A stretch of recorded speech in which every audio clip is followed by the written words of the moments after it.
This is another episode of Stand-Up Comedy, your host and MC, celebrating 40-plus years on the fringe of show business. Stories, interviews, and comedy sets from the famous and not so famous. Here's your host and MC, Scott Edwards. Hi, and welcome to this week's show. Hey, I want to do something totally different, and I need to beg your indulgence. My whole reason for being in the comedy business comes from my sense of humor, and that came from my dad. And I just need to share with you a little bit about my dad and how his life went and how maybe it affected me and my sense of humor. Now, my dad sadly passed away last year, but not that sadly. He had a great life and he did a lot of interesting things. But before he passed, I had a chance to interview him. Now, it was about a 90-minute interview, and it was really mostly just to get on record his life story. But because my sense of humor came from him and our appreciation of comedy, I thought I'd share with you a few minutes of his life as he would tell it. This will be about 20 minutes, and then like every other podcast, I'll end it with some great stand-up comedy, and this week featuring my dad's favorite stand-up, Pat Paulson. So I know you'll enjoy that. So sit back and listen to the funny ramblings of my dad as he talks about his life from early schoolhood in through the Army and a job after that. And I hope you find it interesting. It's certainly got some nice historical pieces, and I think it's kind of funny. So, ladies and gentlemen, sit back and enjoy this podcast as it starts right now. One of the reasons that I ended up going into comedy and Laughs Unlimited was that I was raised by a very funny guy who had a great sense of humor. As a traveling salesman, he was always quick with a joke and always shared lots of funny moments with me in my life. Yes, my lifelong buddy, my father, Sprague Edwards. Yay! Well, and the crowd goes nuts. Hey, welcome to the podcast, Dad. How you doing? Just fine, thank you. And it's good to be able to chit-chat with you a little bit. We have known each other a long time. And most of your life. Yeah. And I just wanted to get an opportunity to share with the podcast listeners about where I came from, and that means how I was raised in a somewhat funny environment, or at least appreciative of comedy and entertainment through you. Junior high school was very interesting. We were always in trouble. Every morning we had to go to the Dean of Men and get swatted with a fraternity paddle. But he let us put stuff in our back pocket so it didn't really hurt much. That's kind of nice of him. Yeah. But our gym teachers, there was a guy named Mr. Patrick, and he hit you with a fraternity paddle right as you get out of the shower, and that really hurt. Wow. Corporal punishment in school. Those were the days. I should point out to everybody, my father turned 89 a few months ago. So these memories go back to a time when they didn't have the rules and concerns they have in the public today. But corporal punishment lasted well into my school years. Going to Catholic schools, you could get swatted by a ruler here and there, but never a big paddle. So I guess it got lighter and lighter. Now I think they just put kids in the corner, which is really no punishment at all because they take their phone and they're entertained. And they have to wear a little dunce hat. Yeah. One thing was sort of fun. He got a job. His mother was a nurse in the Stocktor's building. It's 10 stories high. She got him a job as the elevator operator. So we used to go down the basement and play cards and horse around until the bell rang. And then Dick would jump into the elevator and take it up. And there was a bar across the bottom of the elevator. One of us would grab the bar and go up till wherever it went up. And then the only problem he had was be sure to jump off before the elevator pushed you into the ground. Oh, wow. But it was kind of fun. And scary, but fun. Oh, yeah. Crazy high school kids. Oh, well, yeah. But Sellers' mother worked for the state of California employment office. And she said one day this wizened little old man came in and said, "Do you know any young men would like to go to sea?" And she said, "I know one," her son, And he said, "Well, I need 3. So I was only 17, so I had to get my parents' permission. And one thing I give my parents a lot of credit for is they gave me an awful lot of freedom. And in other words, they figured out that I could take care of myself and I wouldn't embarrass the family or anything, whatever I did. And they supported you, which is nice. Yeah, well, they didn't. Yeah, until I was 17, then they got the hell out of there. But anyhow, we got a ship.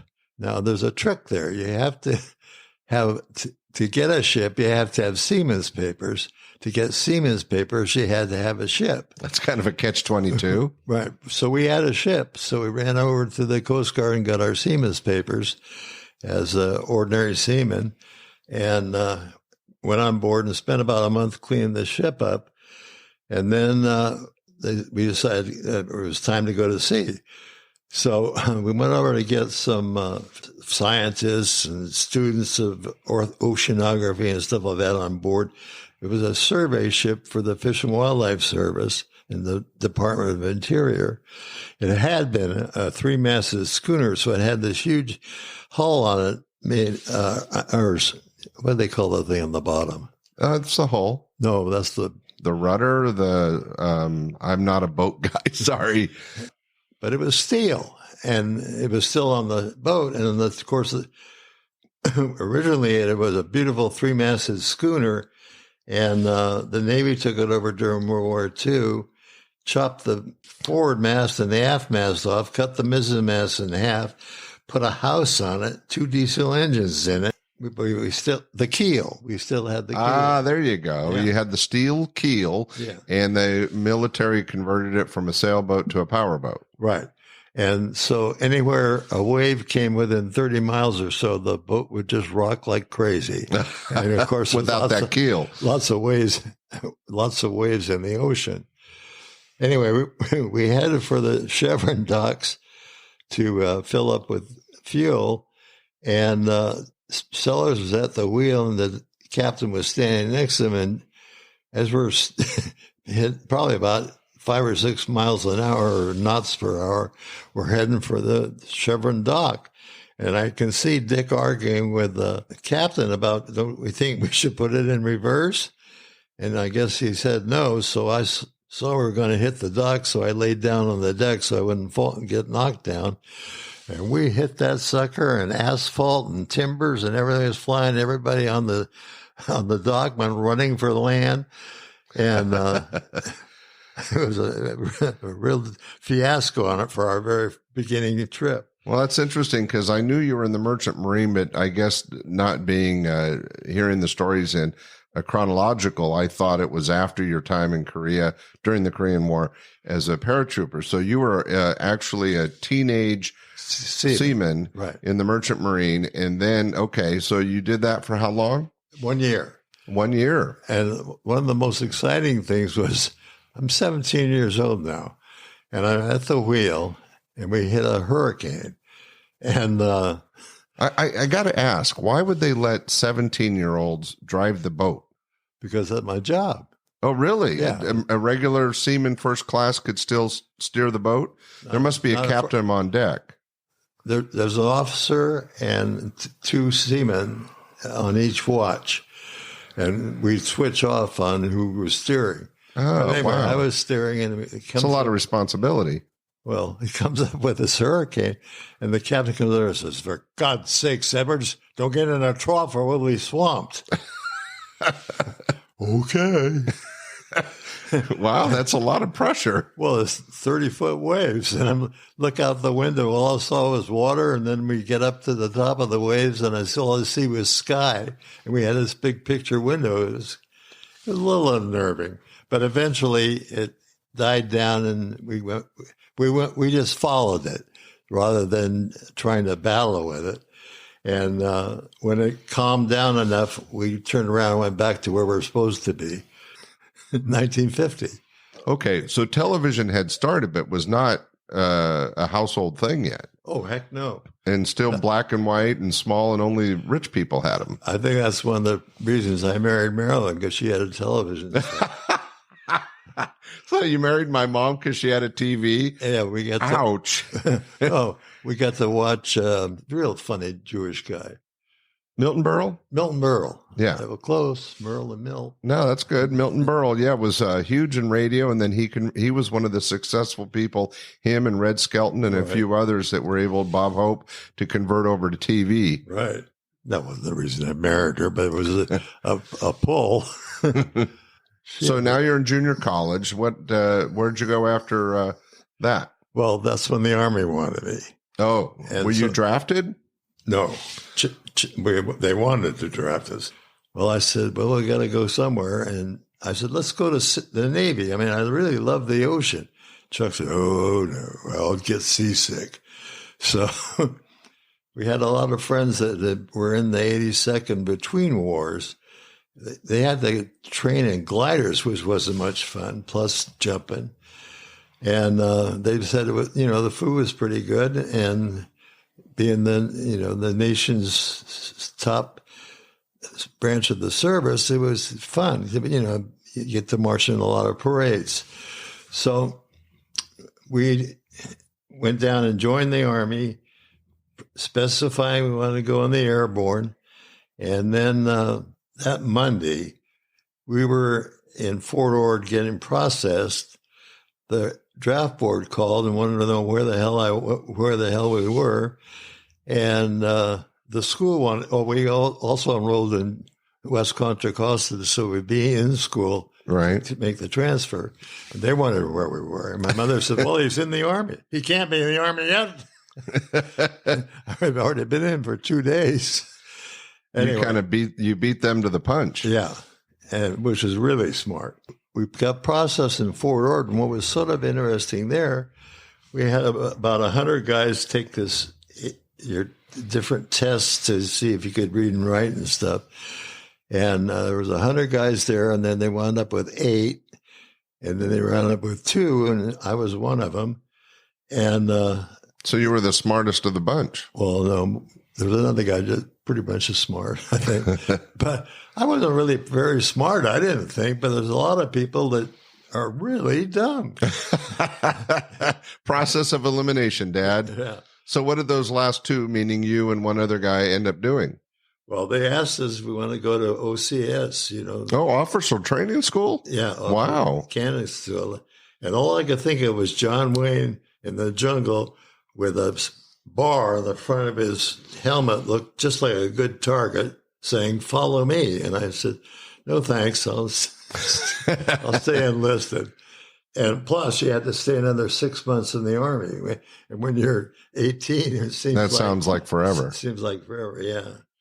But I probably should, because in real life, you do a lot more things that you do in the Army as an officer than you do as an enlisted man. More opportunities. Well, there's more things, you have more responsibility and more things to do. You don't have to just dig holes. And I've got a picture somewhere in a foxhole, and I look like I'm about 12 years old with this steel pot rattling around on top of my head.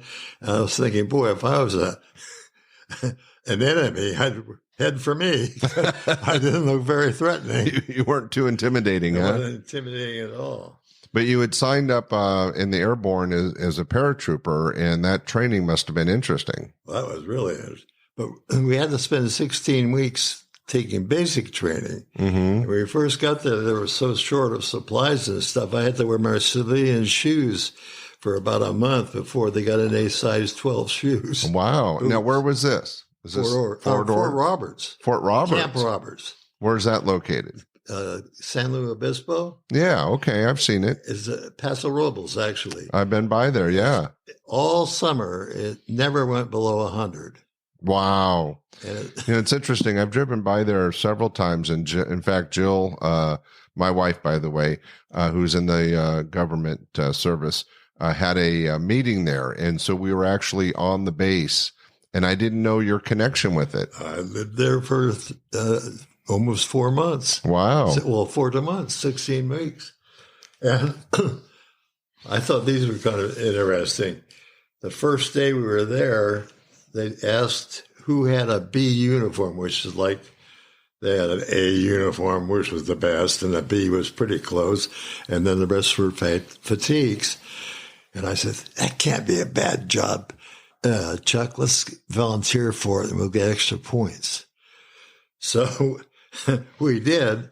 And they took us to the little PX, gave us an unloaded M1s, and said no more than 10 people can come into the PX at a time.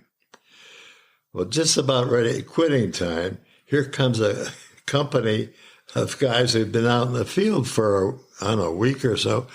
And this corporal who was in charge came up and said, of course, we didn't even know how important a corporal was.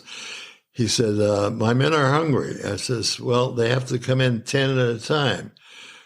That did not go over too well. And next thing you know, we were sort of overwhelmed. We broke a ping pong table. Oh, you tried to physically stop them? Yeah. Well, that was your job. With a blanket, an empty M1. We could have shot in the air, scared them. But anyway, they beat us. They got in. So that was rule number one, don't volunteer. So you thought it'd be a cool job. You ended up getting run over by a company of soldiers. Wait for the best. At the end of basic training, the last thing they do is something called close combat drill. And you march along in a single file with loaded rifles. And targets would come up on either side of you, and you're supposed to shoot at them if they're bad guys. Well, it was about 6 o'clock or 6:30 in the morning and cool. And I says, Chuck, let's volunteer, go first. So we did. And we came back. Guys said, well, you did such a nice job. You can take the rest of the team through, the rest of the company through. We had to, each of us go through there 5 times. Guys shooting at each other. I mean, they're really half-wits. And he'd say, no, do not point the gun at the guy in front of you. It's on the sides. Promise. And you were somehow in charge of this motley crew? For 5 times, different times. Jeez. And again, because you volunteered. Yes. Don't do it. But I thought it was a chance to go through before it got real hot. And we wanted to going through 5 times. Oh, geez. Anyhow. And I know you learned how to jump out of a plane and you learned how to fall, which you taught me, and I know saved you several times. How many jumps as a paratrooper did you make? 11, 5 in jump school, and then 6 in my regular outfit. But one of them was really exciting. Yeah? They wanted me to go to school in Fort Harrison. Well, they like to send me to school because if I got good grades and stuff, that reflected well on the company.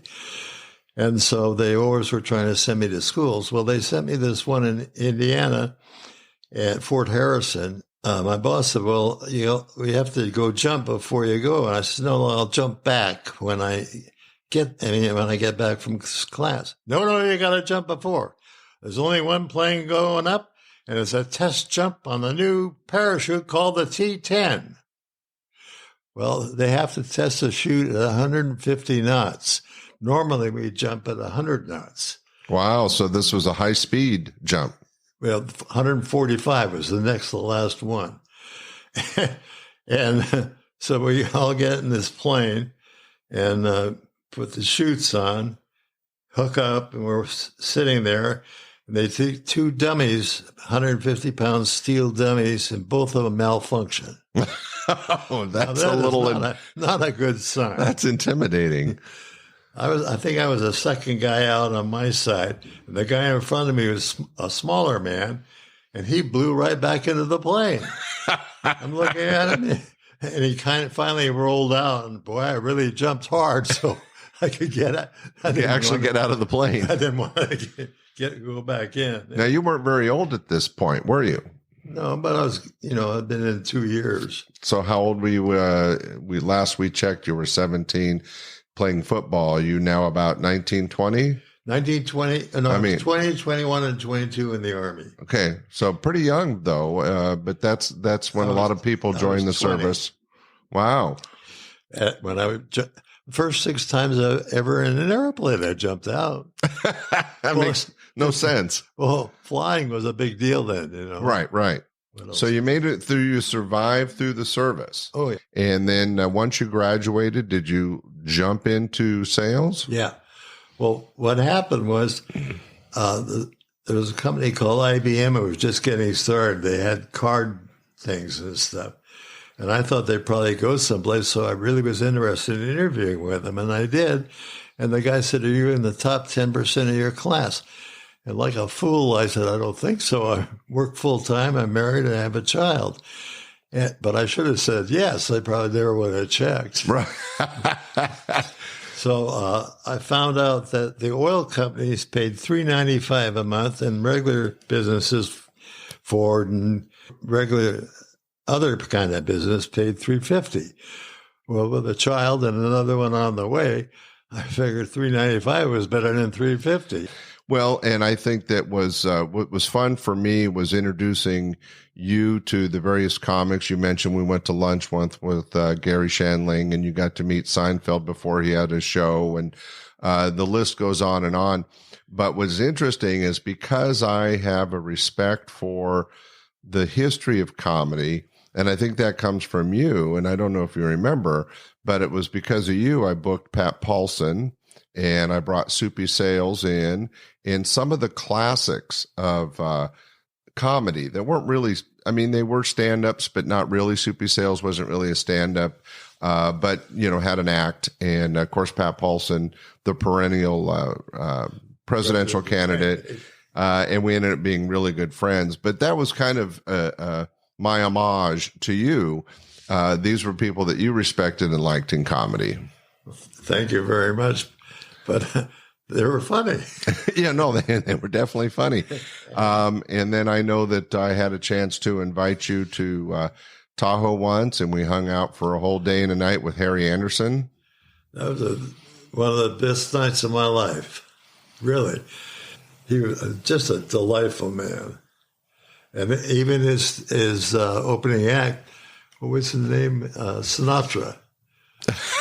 Sinatra? Yeah. The opening act for the show in Reno. Uh-huh. The guy's name was Sinatra. Not Frank. Not Frank. No, not even Frank Jr. It was just some guy named Sinatra was opening up for Harry Anderson. Yeah. Oh, that's funny. I don't remember that. Well, there you go. Yeah. It's the mind. Yeah. Well, he introduced me to Turk Pipkin and Jay Johnson. And Jay Johnson, the ventriloquist from Soap and other TV shows, was a regular co-act with Harry Anderson on the road, along with Turk Pipkin, who was a juggler and comedian. But we had a chance to run into him and spend an evening with him. But I think it was really fun for me, and maybe just out of trying to, you know, make your dad proud of you or make your parents happy. It was always great to have you visit the club and be able to see not only me on stage, but the talents that we did. So thanks for being around for that. I knew he was always faking it. Who? You. Oh, what do you mean I was faking it? No. I'm just absolutely amazed. He and Bob Stovner and a guy married to a girl named Fawn. Mac and Fawn. And Rich Giannichini. Yeah. They started with absolutely nothing. They went in the basement of the Firehouse, which is a fancy restaurant in Old Town, and they made a club out of a basement full of pipes of holding up the upstairs. Yeah, it was an interesting time, and it led to something. But it really came from being able to share what was, I thought, important to me in my thrill of entertainment and comedy with what you raised me with, which was a good sense of humor. You know, I'll give you a quick analogy. Mom was always into painting and gardening. And for whatever reason, as an adult, I have no talent at all, but I have a real appreciation of art, which led me to own several art galleries. And I still have kind of a green thumb when it comes to gardening. So, I mean, I picked up things as a child that stayed with me through my adult years. So thank you for that. I've always had a black thumb. You couldn't keep anything alive? No. One of the trophy companies you worked for did the Oscars, right? I got the Oscar contract. You did? That's my claim to fame, yeah. Wow. Why don't we tell the audience about that? Who were you working for? R.S. Owens. The guy's name was Owen R. Siegel, but he didn't want a Jewish guy to be running a company, so he named it R.C. Owen. Yeah. And it was a trophy company. Right. It's been there forever. They were the second guys to start making little golden idols and, baseball players, stuff like that. And the first guy was a guy named Ray Dodge, and I worked for them first. And I thought this was sort of interesting. They had kind of crappy stuff because it was all from, like the 30s. There was the catcher, and the model for the catcher was a real heavy set guy. Anyhow, I answered an ad to sell sporting goods, and it was run by these couple of guys from Harvard who set up a shell company and decided to get into sports. And so they were looking for salesmen for sports. And I thought, it'd be like Wilson or something like that. Wrong. Trophies. I didn't even know they sold trophies. And but they had bought Dodge Trophies, which was the original trophy company. Had that all sort of set up, but they didn't know how to sell the stuff. And so I got a job with them, and I worked for them for, I guess it was 2 years or so. And one of my competitors worked for Owens, and he was a nice guy. And he was married to a beautiful girl, and they live in Dana Point in Southern California.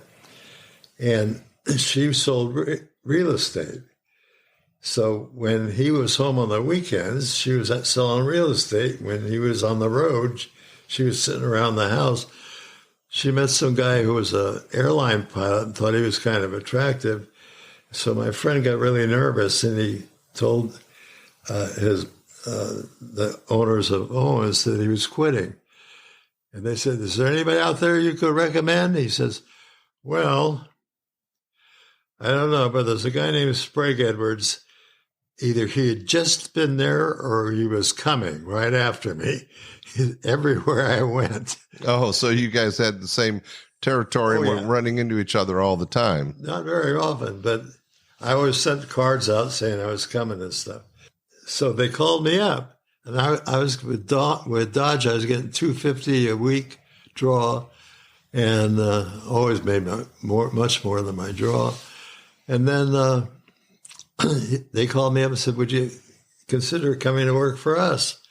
I said, "I don't know. I don't know anything about you, except that you make trophies." And they said, "Well, we'll fly you back here. We'd like to show you around." So I flew back there, and they showed me around the plant and everything. We went in the office, and he says, "What do you think? Would you like to come to work for us?" And I said, $500 a week. He says, "We don't pay anybody $500 a week." I says, "Okay." And I started to walk. I said, "Would you take $450?" I said, in a heartbeat. Wow, that's a huge increase. Reminding from the beginning of this, when you were making $395 a month, now you're making $450 a week. Then that's just a draw, Yeah, and you were making more. I still made more. So how did you get the Oscar contract? Well, it came open or something, and Owen called me in, and he says, "Would you make a presentation to the Academy of Motion Picture Arts and Science?" I said, "I'd be glad to." He said, "If you get the contract, I'll give you $1,000. What I should have said, if I get the contract, give me 2% of sales. Right. But I didn't even think of it. $1,000 seemed like fun. So I went down, made the presentation, got the contract. Wow. 76, I think it was. Wow, 1976, you took over the Oscars and brought the trophy manufacturing to R.C. Owens. That's a great success story, Dad. That's my claim to fame, you said. Claim to fame, right? Well, I think you've had several, including having me. But I think selling the Oscar to the Academy Awards. Now, does R.C. Owens still make it, or do you know if they lost it this year? This year they did. Uh-huh. So because of your sales pitch from 70, I think it was 76. 76 to now is all R.C. Owens you doing the Oscars. So congratulations. Oh, we should, that's incredible. The Oscars. Yay. Well, that was an interview with my father, and I hope you got something out of that and enjoyed it a little bit. I certainly am appreciative of the fact that I had the opportunity to share that time with him. As I mentioned, it was about a 90-minute interview I did with him, and I kind of chopped it up and tried to just present what I thought was interesting or funny. And thank you for indulging me in listening to that. But hey, as I promised, we always have stand-up comedy on this show. So coming up right now is a short set from one of my father's favorite comics. He ended up being a good friend. I spent time worked with his daughter a lot. And it was a real joy to be a part of his life. Ladies and gentlemen, sit back and enjoy the amazing comedy of Pat Paulsen.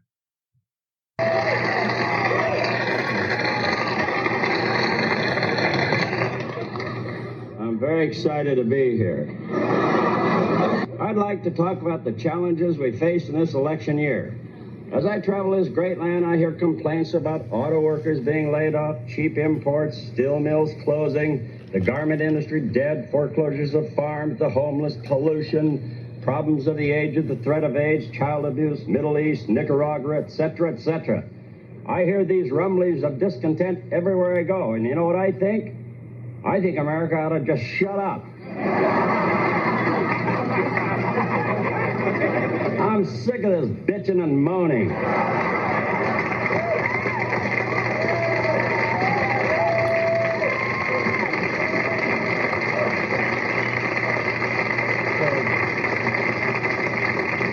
Shut up, America.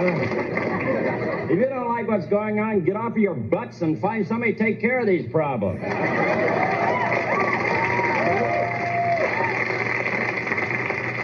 Look at the men you have running now. Men who say they have a new vision, a new idea. On the Republican side, George Bush. Now here's a man who was envoy to China, chairman of the Republican Party, an ambassador, a congressman, head of the CIA, vice president. Man cannot hold a job. George Bush is kind of like Jerry Ford without the pizzazz. And Dole, do you want a pineapple for president? Pat Robertson, God told him to run, which proves one thing. God's got a great sense of humor.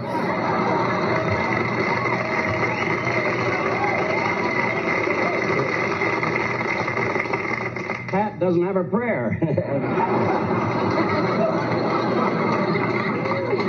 On the Democratic side, we have Gary Hart back in the race. Now, Gary Hart gave new meaning to the old expression, walk softly and carry a big stick. I'll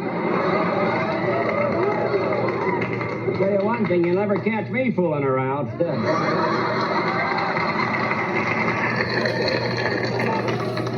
Jesse Jackson, handsome, well-dressed man, magnetic speaker. Dukakis, where'd he get that name? Off the bottom of an eye chart? Dukakis, what a name for president. I mean, where are the Washingtons and the Jeffersons and the Johnsons? Well, they're playing basketball, most of them.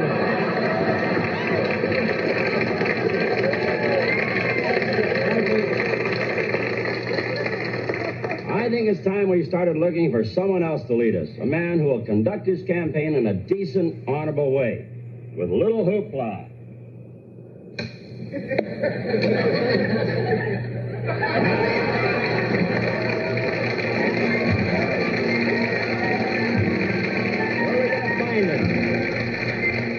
How will we know this man when we find him? Where is he and what is he doing?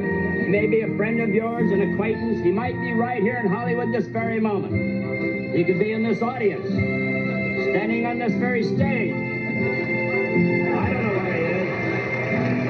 It's your duty to find that man and make him run for president. Come on, America, get off your butts and salute this common, ordinary, civil savior of America's destiny.